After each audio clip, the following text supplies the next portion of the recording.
Oh boy, welcome back everybody to X's in the U. We have got an amazing episode for you. Well, maybe not amazing, but it's going to be interesting to say the least. I'm Matt Gnazik. I'm the ex-president of the Sons of Ben. I'm joined as always by ex-head capo Adam Booth, an ex-player but forever legend, the one and only Mr. Sebastian Latou. Guys, how are we doing on a rainy Tuesday evening after a weekend of Union soccer? I mean, could be worse, could be better, but it definitely was something. I'll say that much. Yeah, not as well if we had a win, but it's okay. It's another weekend. I would have been thrilled with a tie by the 92nd minute. So I guess we can get into that. So yeah, the home opener, because we're not including that, Trinidad Tobago farce of a game that we demolished, but the home opener versus New York City, the team that knocked us out of the playoffs. And we get a loss 2-1, 2-1 to New York City. I'm really starting to dislike that team and dislike that fan base. It lands us 0-2 in MLS play. And even more important for this upcoming game, Macania gets his second yellow for dissent, and that probably did cost us the point. This is 2 weeks in a row where we used a backup left back. Bender makes a mistake versus NYC, and Finn makes it versus DC. So not looking great. I'm thinking the team's looking undisciplined, but I'd rather get some expert opinions on this. Seba, you want to give us a your take on this game and what it means, and is the sky truly falling?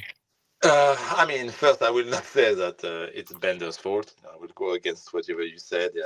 I think he played very well when he came in. He brought something into the left side. I thought he was a big help offensively. I think we had a better second half than the first half. Using both of the flank with Westfield coming off. You can feel he was not fully back 100%. And then when Ariel, went to the right side and Bender went to the left, I think he was much more balanced. I think we are much better offensively. We look like more ourselves. We have to give, I think, big credit to Matt Freeze to be a wall for them. He had like some big save to keep them, in a game at 1-0. First half, yes, we play with Ilowski starting in front with, Damiani. I didn't see a lot, connection, between them. I thought we had some good transition moment. I don't think it was like a boring first half, but we are not able to kind of get the final, product at the end. We barely, I think, had shot on target in the first half, so it was not as good. I think New York, for a team who really didn't change, we talk about it with Dave Leno in our broadcast, that the only change they had was at the center midfield position with O'Neill, who didn't play the playoff last year. If you compare the last two times we play them, but there's the same back four, the same front four, so you can see a little bit more, let's say, understanding in their movement. You see how good they are as well on the ball if you give them a little space.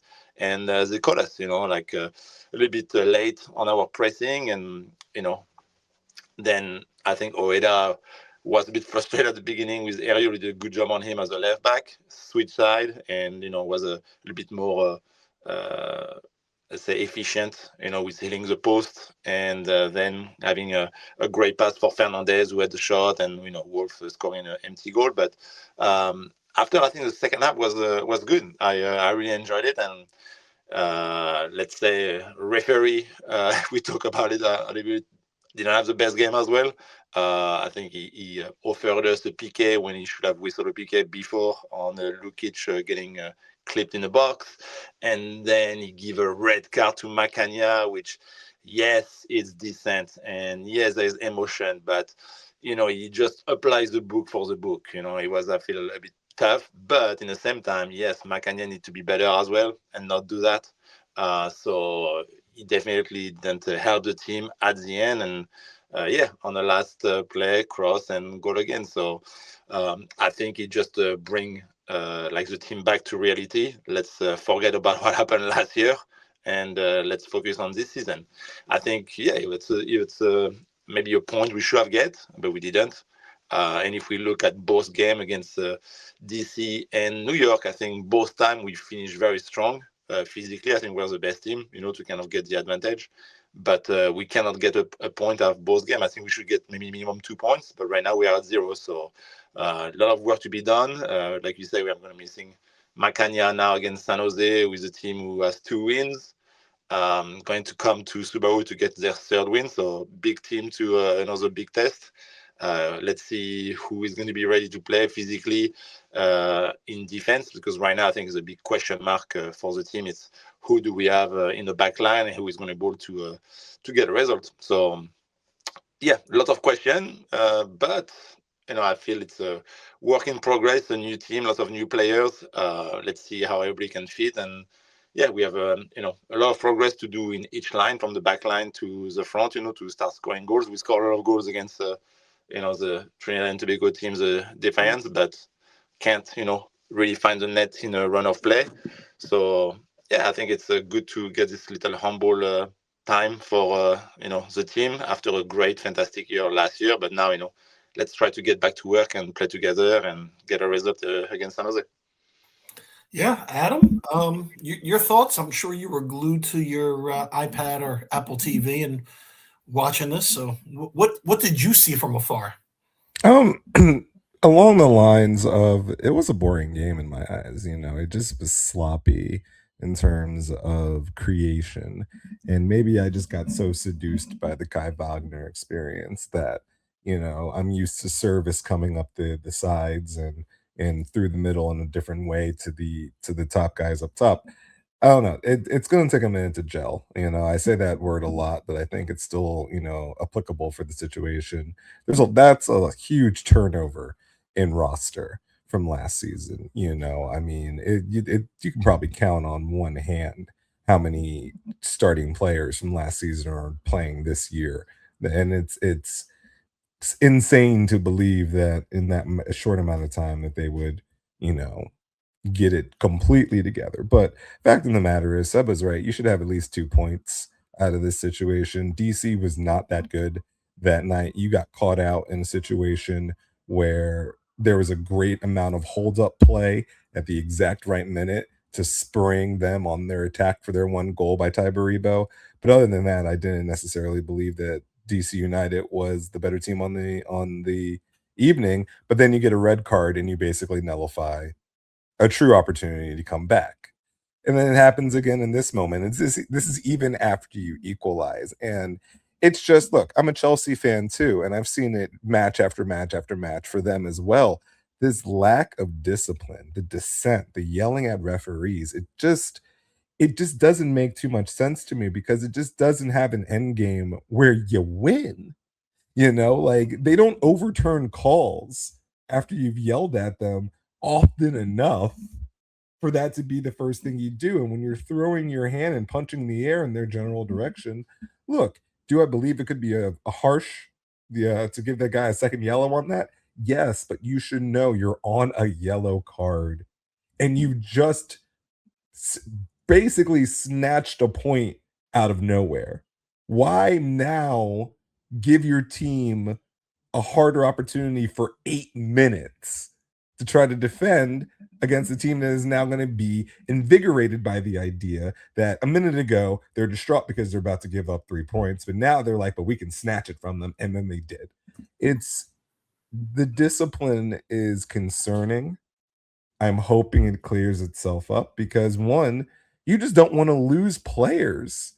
We want to get points early in the season. You want to accumulate these points, especially when you're playing at home. And if you're already down 1 guy going into the match because of a red card, let's not get a second yellow card. So now that you're out for the next, or a second yellow card and then a red card, so that you're out for the next match. It's just, that was really disappointing to see. I will say the Union did a valiant effort defensively, but there's only so much you can do. Yeah, I want to touch on the discipline part and ask Seb a question, but I mean, right now I'm thinking, somebody was asking me, and I was like, I was joking around, is the sky falling?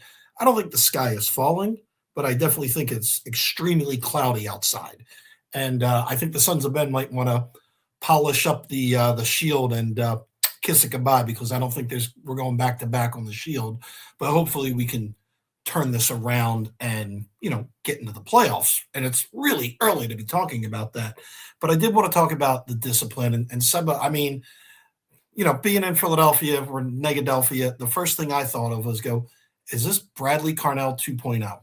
Is this the guy that won the West with St. Louis and was excused from his job halfway through the season? Are we looking at a repeat of this, or is this something that Bradley can get these guys back on? Because like Adam said, there's really no excuse for those 2 red cards. I mean, I can understand a hard tackle, something like that, but when you're just mouthing off, and it's something you can easily prevent. And you could say that could have cost us both of these games with those red cards. So is this something that Bradley can fix with the discipline this early in the season? I mean, I think so. It just, first one, Alado, young guy, new player, doesn't really know the league, a bit stupid. The second one, Macania as well. I feel like it was just the emotion. Listen, I got some yellow card as well for dissent, yelling at the referee, you make a terrible call and, you feel especially in a home opener, I feel like, the intense of the game, you just come back, like there's a possibility that we can maybe win it. So it's not to excuse whatever Macania, reaction had. He definitely needs to be better and know exactly that he's on a yellow card. But it happened after. I think you just have to come not just from Bradley Carnell. I feel it's inside the locker room. All the guys who need to kind of like talk to each other and get the back of each other, but don't be stupid. It's still a young team. I'm looking at the age beside Andre on the field, who is older, but everybody else is like in their 24, 25 years old. There's not a lot of experience, so we need to find a leader. Of course, we have Bedoya on the bench, we have Andre in the goal, but we need another guy on the field to be able to kind of get the guys together, stay calm, especially when sometime it's going to happen. You don't have the call from the referee, thing doesn't go your way, but there's always some momentum you need to find, and I think we had it in the second half. It was close, and New York could have get a second goal. Andre making a big save 1v1 against one of their sub coming in, Reed, and then we got the PK, and everything's changed. So I think it's still too early. I think it's a good thing to start with kind of 2 loss. I kind of like it, because otherwise we are going to believe like we are, too good, too beautiful, everything is perfect. We are kind of like last year, but no, it's not the case. That sucks. We always want the Union to do well, but hopefully just kind of bring to have the guys. All right, let's play to where we used to play, last season, and everybody again is waiting for us. They know how good we could be when we are on our front foot, but right now, we just need to first find, let's say, who is, the starter, especially I will say backline is very important. When you have a good defense, and we saw it last year, besides the Vancouver game, you don't give up a lot of goal, you can have a winning team. The good thing is we just, let's say, didn't give up as many goals that, to lose a 4-1 or, a 3-0, which would have been, a bit different. So let's, see who we can have in the back line, being strong defensively. And then I think, the offense will come. But it takes time. I'm not worried, but I think, Bradley Carnell, with his experience, like you say, from what happened in St. Louis, I think, know what he maybe could do better, and hopefully he can do it. See, I feel better already. Adam, why don't you disappoint me and tell me that the sky is falling? Well, no, I just wanted to point out that the only red card that I ever got in my high school career actually happened at Shipley, because I had to fight the referees. We opened up Shipley's turf field as Upper Marion High School, and me as a goalie got a straight red for dissent after the game. So I've been there, done that, got the t-shirt, and I understand how to hurt a team, because we went into that next game against Haverford Boys completely undermanned without me in net. So I understand. But look, I don't think the sky is falling per se. I do believe that the supporter shield is going to be more difficult to get at this point, and only just because of there's a lot of really good teams in Major League Soccer this year, and there's a lot of loaded rosters. So I mean, it's not to say that it's completely out of the realm. It would be literally foolish to say that it is not, but starting 0-2 is not, how you make a regular season champion. That's for sure. But other than that, look, they played relatively well. I think that they were in every game that they played. I think if you don't get 2 red cards, you have a very strong chance of beating New York. They were on the back foot the last half of that game. I think that you have a good chance of coming at DC if you're not down to 10 men. So I believe that this team is not really far off the cusp, but it's tough to lose to 2 different rivals, especially one rival that you're used to manhandling pretty well for the last couple of years. But no, the sky's not falling. It's just a little cloudy. But as Seba says, this could be definitely an opportunity to humble them and to give them, maybe a little more motivation to be like, okay, we're not going to catwalk through MLS again. We're not going to surprise everyone and win the supporter shield. This is a club that, despite their roster not being the most glamorous, despite having a smaller stadium in Major League Soccer, they're one of the more giant clubs in our league. And people are going to give them their best shot every single time, whether it's in Chester or whether it's in their home ground. So this team's going to have to be ready, and it's going to be a testing season, and it's going to be a testing early months of the season too. San Jose is no joke. I mean, you might be able to catch them on the fact that they're doing a cross country, but that's a team that just signed Timo Werner, so they're a team that is looking to improve themselves out west and try to compete with all the juggernauts in their state, let alone their conference. So, I mean, look, I don't think the sky is falling, but you definitely need to wake up and look in the mirror, especially with the discipline. And Yeah. I'm going to add, you wanted to twice the supporter shield, guys. It is like so difficult. Like we always say, for me, it's the hardest to win, the supporter shield, because you are in a league with 30 clubs. If you ask a Premier League team to do the, back-to-back winning the league, it's so hard, and they are just 18. Same in France, beside PSG because it's the best team, but in other, it's very hard to do the back-to-back. So 30 teams, especially like we said, like a big surprise from everybody. It's it takes time to kind of get back into let's say the way they want to play. It's when you win, and I'm sure you do it as well. You win at something, you are good. It's pretty much kind of like something kind of not even like on purpose, but in the back of your head, you're like, oh, we're good. We're gonna be okay. Like Adam is going to take care of it. He's going to play at the same level than last year, so I don't have to, really push my talent. But in the same time, if you look at what happened last season, LA Galaxy winning the MLS Cup, the next year, very much different, especially a different year. But for them, and it's kind of the same for us right now, it's having everybody back healthy and making sure that the defense, I think is a big role. And then hopefully, you can put 1, 2, 3 win, and then kind of everything click back together, and at the end, you make the playoff, and who knows can happen after. Yeah, and there is a silver lining, guys. There are reserves. The cavalry is coming in, if you could say, Adam. We did sign the left back. He was officially announced on Friday.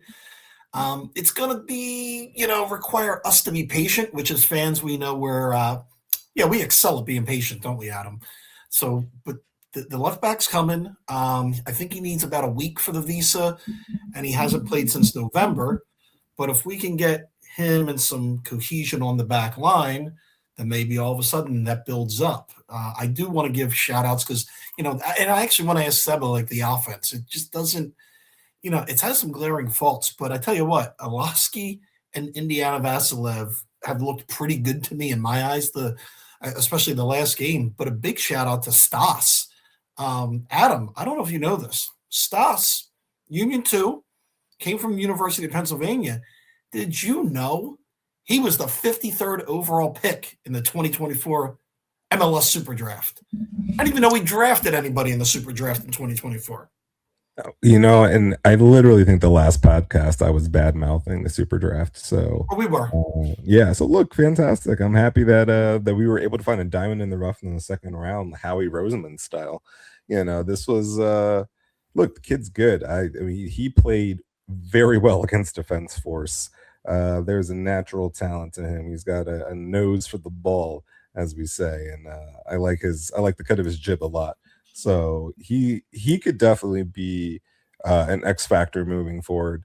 Look, I also think that we have to be patient. New left back, anybody coming into MLS, you have to be patient with, because even though this league is changing drastically every day, there's still a formula that is unique to this country that doesn't necessarily exist everywhere else, which is the size of the American players are just bigger. It's not to say that they're more skilled or they're more technical, but they are larger humans on average. And then the second thing, the travel in this league is insane.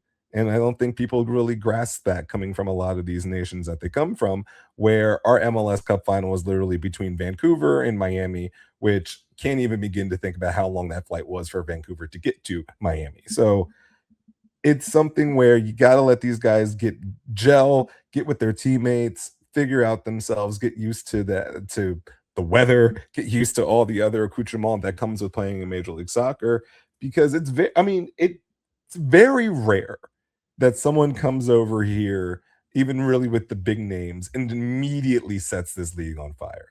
The Zlatans come every once in a while, but it usually takes even the best players to take a minute or two to get here. I don't think Josh Sargent is immediately going to start scoring, 2 braces for Toronto now that he's shown up. It might take him a minute. It's a process, but I'm excited to have a natural left back, and I like the potential of him a lot. You don't think training with Norwich City's U21s didn't prep him for Toronto FC? I'm shocked, Adam. I'm truly shocked. You know what? There's something that I have to say that, I'm not a professional athlete. Obviously, like many people, it was a dream of mine, but I never achieved that goal. This weird moment that I feel where a lot of these guys who went over to Europe, like the Josh Sargents, like the Paxton Aronsons, like the Zach Steffens, and all of them coming back to Major League Soccer, I think it's a net positive for Major League Soccer, but it feels a little worrying for me as a fan of like US soccer. And we can talk about that on another day, but it just like me thinking about me just talking about Josh Sargent, all the amount of guys who we sent out there to be great over there and they're coming back to us. I don't know. It's sitting weirdly with me, if I'm honest. Well, Seb, I do want to ask you just, the offense. Obviously, you played the position. You were a professional athlete, so you can answer this. What do you think we're missing? I mean, what is going on? I know we're supposed to be counterattacking, and that's the majority of our, offense is coming from that, and that really hasn't been happening. But what do you see, with your trained eye, is going on with the offense that, we're scoring 5 and 7 goals against Defense Force, obviously, but then we're barely getting any goals against Major League Soccer opponents, some of our rivals. On the first 2 games, I feel like, when you had Damiani and Alado, it's it looks like a bit of same profile. Alado was coming a lot, to the feet. Not a lot of guys were going into the space, to make some calls. So I would like to see a bit more, running, behind and find kind of like stretching the defense a little bit. Not always. I feel like DC and New York, they do their homework pretty well. They know now who is Iloski, who is Vasilev, who is Damiani, the ways they like to play and, connect with each other. So you can see like it's very difficult to play through them. And then in transition, like I said, I think we did pretty good in the first half. I think we were really good in our pressing, winning the ball. But when I think Vasilev and Iloski, got in a good position to run at the defense and dribble, the final pass was not there. I feel we were a bit maybe sometimes taking too much time. Sometimes it was a wrong decision. So it kind of takes time to get the chemistry back together. And in the same time, it's for them to, they're not going to surprise, Iloski, somebody nobody knew last year. Now we know what he can do. He had the number 10 now in the back of his jersey. So I think they are good on the ball. They do lots of good things, but it's just the final product need to be a little bit better from Vasilev and Ilowski to bring the ball into the box. And I think we need a bit more service as well. I think the fullback, it's a big thing for us. When we were last year carving on the left and Westfield or Ariel on the right. And you saw in the second half, like when Ariel was in the box finishing the crosses from Bender to Ariel, it's where we are at our best. And then he opened more space to Ilowski, to Damiani to get the goals that we got last year. So, like the Union, it's a full squad. It's not just one guy who's going to make the difference. It's everybody needs to be at unison, play the same way. Aggressive. Pressing or kind of pressing, like Buddy Carnell say all the time, and then it's kind of more game together, more game with the same lineup. So if we can, let's say stop the red card, it might be a bit of help. And then there's a little injury, lay back a little bit some guys. So Westfield was supposed probably to be a starter this year, now a little hamstring, not sure if he'll be back soon or not. We have now a new signing as a left back who may have come a little bit late, to get the season started. And then, who is going to be the center back next to Macania. Now, Macania is not here, so it's going to be, probably, I'm guessing, Ariel coming back to the center back position, or it could be Martinez and Seri, like we saw at the end of the game.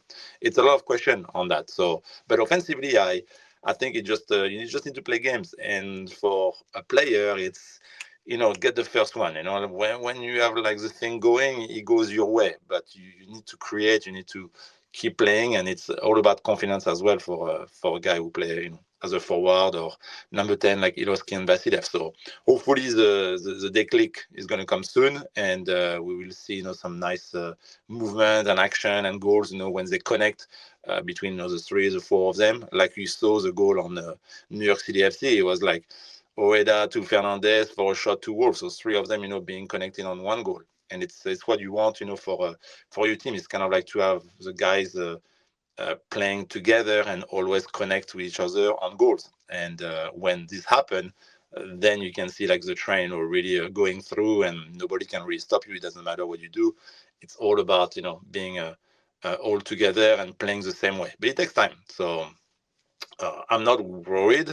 You can see the quality, like you say, like Ilowski, Vasilev, when they're on a good move, you can see what they can do.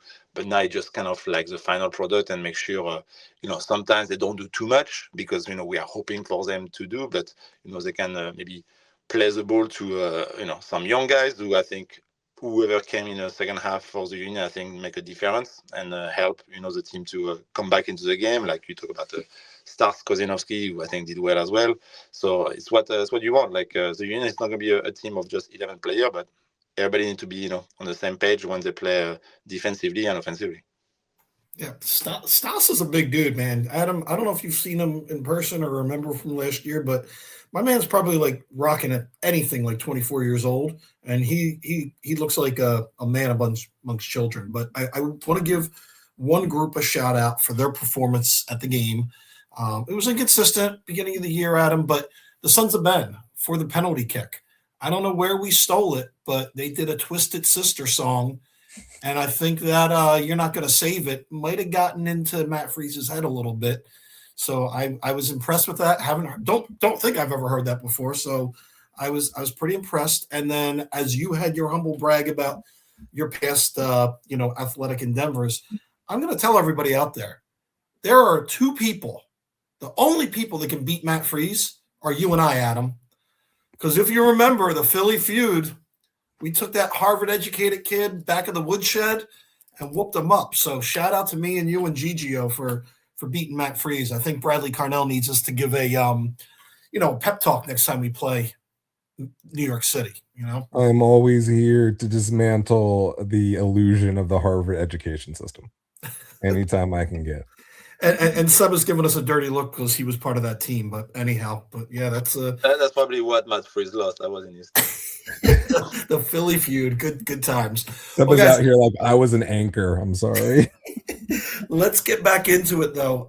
We have San Jose, who was pretty much the joke of the league for many, many years. And now they back.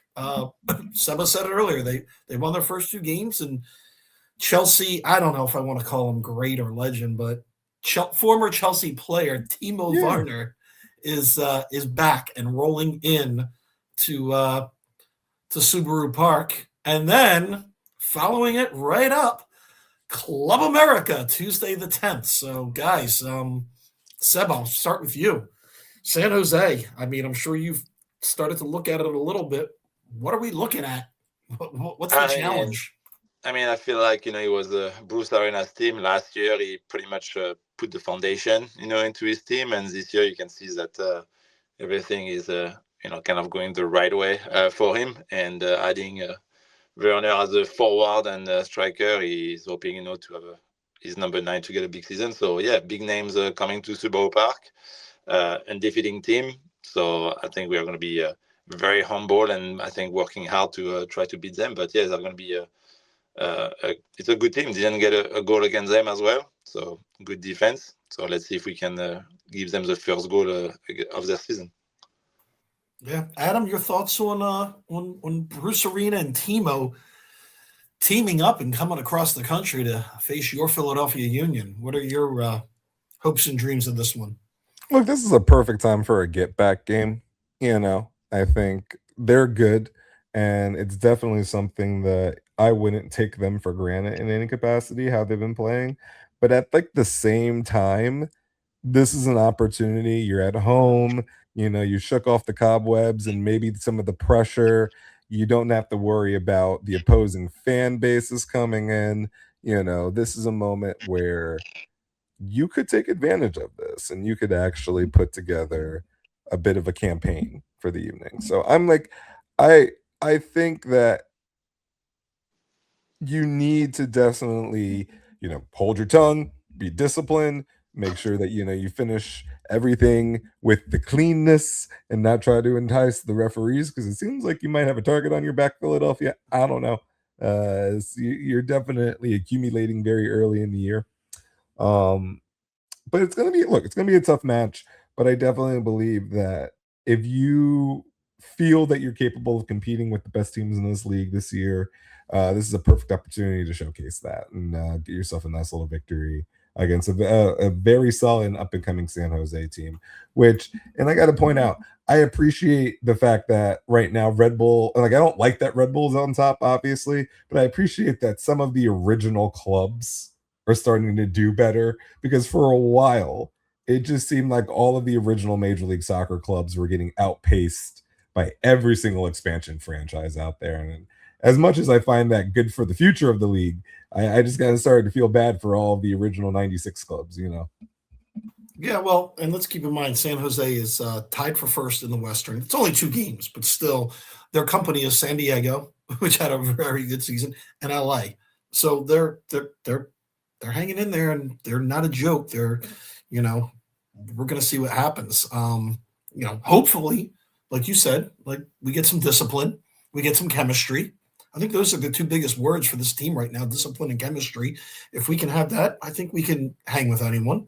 And speaking of anyone, guys, Club America, who I think is only 8th in Liga MX right now, but they're coming in on Tuesday. Good news is they also play Saturday.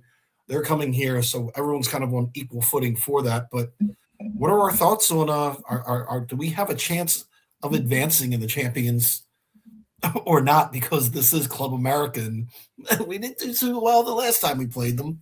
What are your guys' thoughts about Club America coming in? Yeah, I think we have a chance. It's early in our season, so again, it could be like a game where everybody come together, click. I think we probably will see maybe some turnover a little bit in the lineup since we play Saturday.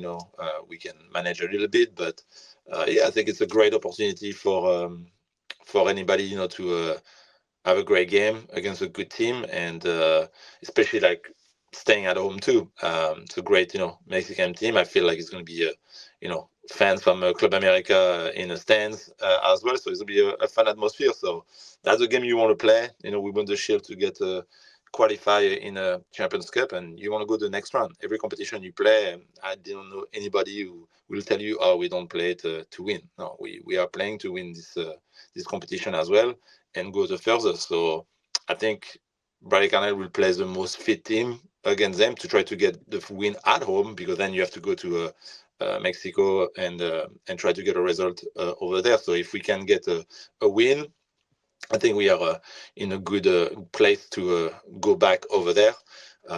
So no, I'm excited. I think it's be a fun game, and you want those games. It's like everything you play for last year is to get those type of game. And if we go to the next round, we know that we could play two friends of MLS. It could be Nashville or Miami. So it could be another fun next round. But yeah, first Club America, like you said, they are 8 in their division. Maybe not the best year as well for them. And it's going to be a bit colder for them. So let's see if we can do it. Yeah, I'm hoping so. Adam, your thoughts on Club America, and what do you think the crowd's going to look like? Last time it was 80% Club America. Do we think we're going to have some Union fans coming out on Tuesday? No, I think that's going to be a problem. If you want to discuss what's going to be a problem, that fan situation is going to be very similar to the Sixers Knicks games I went to the other night. It's not necessarily going to be a fun time in our favor. But I'll let you know. I cannot make it because I'll be in Baltimore for work. But I did gift young Xander, producer Xander, the tickets. So I'm expecting you to look out for him in the stands, Adam. I'll be there for my boy, but I think, and I will protect him because this is going to be a very interesting. This is an interesting game to go into. Just as a fan, especially after the poor showing we had for Defense Force. I'm a little concerned about midday or midweek kind of matinees with this fine Mexican franchise. I will say though, excited for post-game food because every time we play a Mexican team in the Champions League, the food's fantastic. So I'm here for that, but a little concerned about this game. I think we can win. I don't believe that we can't win, especially it's a home game. They're not as deep in their season either. I think there's an opportunity for us to sneak one out here, and I think it's pretty important that we do, especially if you want to advance, because we know what happened last time we went down to Mexico City. It's kind of rough. So you definitely want to make sure that you take care of business as much as possible here in Chester and make that trip down there as simple as you possibly can. But ultimately, yeah, I think where there's a will, there's a way. And this team is more than capable of taking down juggernauts. It's made multiple semifinals in this tournament before. It is one of the class organizations of North America, which is such a funny sentence for me to say out loud, but it truly is. So any given Tuesday, Matthew, any given Tuesday. Hey, listen, we take care of business against San Jose, beat Club America. All of a sudden, the sun is out, it's shining, it's springtime, it's 70 degrees. It's going to be a beautiful thing. So that's what we're hoping for. Guys, do you have anything else that you want to bring up, plug, remind people of? Seb, I know you got the radio call on Saturday, and are you doing anything on Tuesday for that? No, I'd be a fan. I will come to the stadium and support the team. We're going to get you in the river end then. It's going to be good weather too, so I'm looking forward to it. Adam, anything to plug, talk about? No, shout out to the Bridge Brigade though. They've been holding it down for U2, who started off the season on the right foot, beating Toronto too. The lads that do the Bridge Brigade, I love, because that's just pure unadulterated young sons of Ben at its finest, and I respect them a lot. So shout out to them, and let's do. Look, if you feel uncomfortable with the kind of sheer numbers of Club America fans that are going to be there on Tuesday, I understand, but let's go out and support. Let's give them as many guys as we can for that particular match, because it's going to be a doozy, and they deserve to definitely have our backing. Yeah, listen, we should be performing the way we want the team to perform. So show up, show out, get out there. I'll be watching from afar, but I'll be cheering. I'll probably be in a convention hall at that time of night, but that's okay. I'm not going to cry about my job. Yeah, I will. But anyhow, guys, thank you so much for joining us. This was episode number 55, Sammy Hagar.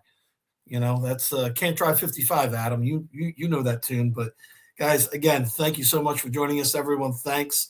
Episode number 55 of X's in the U is in the books, and let's go you.